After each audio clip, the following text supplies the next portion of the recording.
Britain now faces a double jeopardy. The UK is navigating its post-Brexit place in a world that has been radically reshaped by the COVID-19 pandemic. The UK has left the EU. Despite the delays and disruption caused by COVID-19, the government is unwilling to extend the post-Brexit transition period. This means we will quit in earnest in less than 4 months, a decision which will have far-reaching consequences for the healthcare sector and for public health. We have worked tirelessly through the European medical organizations with the support of our public affairs and policy teams in the UK and Europe to keep health and the medical profession high on the agenda. Despite these efforts, we remain gravely concerned that there will not be sufficient time to negotiate a future relationship which enables the European medical profession to continue treating its patients to the highest possible standard, and which secures continued access to pan-European programs like Horizon Europe and the European Centre for Disease Prevention and Control. In our domestic lobbying, we have made high-level representations to ensure that the UK's new immigration and trade systems serve the interests of the medical profession and keep the public healthy. International staff are a vital and valued part of our health and social care sectors. At a time when the UK's future is more uncertain than ever, it is critical that our immigration system allows us to attract and retain talented healthcare workers from overseas. Since 2015, the immigration health surcharge has been a barrier to this. The charge, which is set to increase to more than £600 next month, presents a huge upfront cost for doctors and their families. It is also an unfair form of double taxation on those who contribute most to our healthcare system. It is therefore my great pleasure to inform you that after 5 years of lobbying, we have secured an exemption to the health surcharge for doctors and their dependents.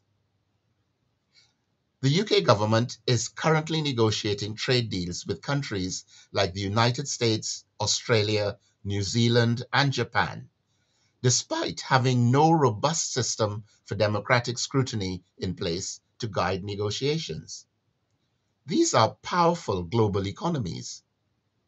Britain is under significant pressure, most notably from the US, to compromise our high health and safety standards on food and animal welfare and to open up our pharmaceuticals and healthcare markets. Trade deals have the ability to supersede domestic regulation.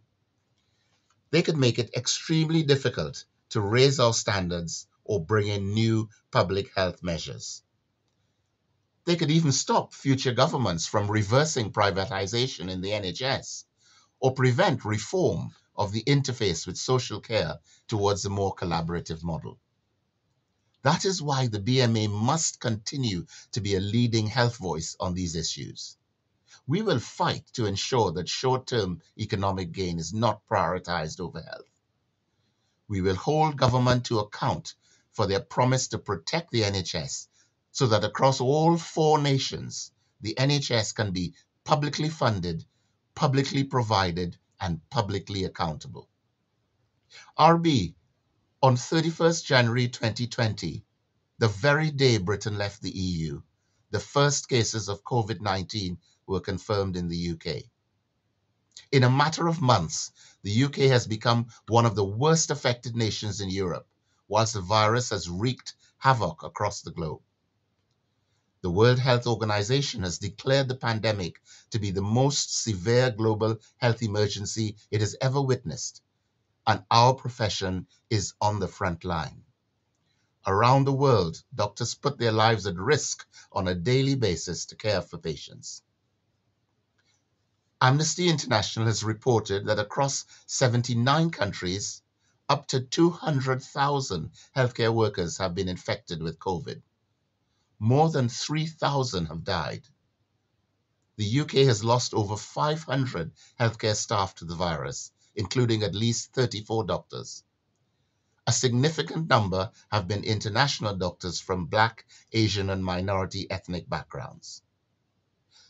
The BMA has surveyed our members to understand more clearly the occupational risks they face, and we have called on the NHS to put in place effective risk assessments for all doctors, especially for BAME doctors whom we know to be at heightened risk.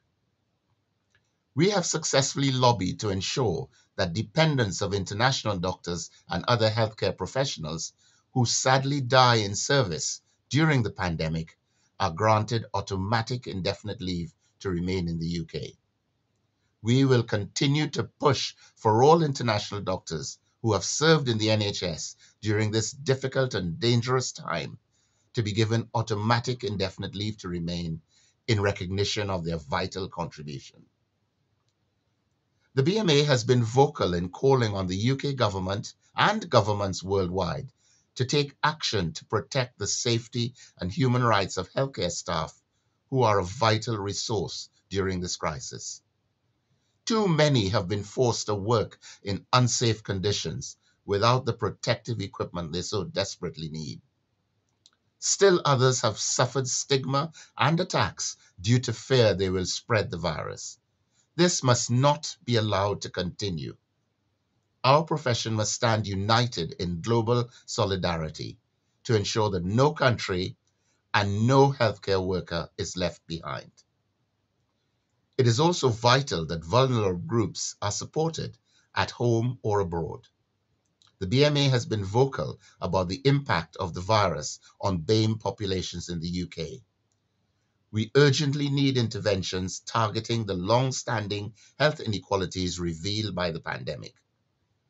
The international and medical ethics committees have jointly written to the Foreign Secretary denouncing human rights abuses, many of which are medical in nature, suffered by the Muslim Uyghur minority in China. More than 1 million Uyghurs are being held in overcrowded prison camps where they are extremely vulnerable to outbreaks of COVID currently raging in the surrounding community. The Secretary General of the United Nations has criticized member states for their failure to work together during this global health crisis. This is a lesson the UK can and must learn as it takes up the G7 presidency of the world's leading economies and hosts the UN Climate Change Conference in 2021. We stand at a unique moment in history. The UK has an opportunity to show tremendous leadership on the world stage. Our country is internationally known and respected for its strong track record on universal health coverage and life sciences, on international development and humanitarian aid. We are ideally placed to bring these strengths to bear in the service of long-term sustainable global recovery. The role of the medical profession has never been clearer, nor our voices more critical in guiding efforts to build back healthier, more inclusive, and resilient societies. I would like to thank the International and Immigration Department staff and members of the International Committee for their dedication during this challenging time. Despite the change to remote working from home, they have all worked incredibly hard to pull together as a team, to continue delivering our program of work, and to ensure the voice of the medical profession is heard at the highest level. Madam Chair, I move.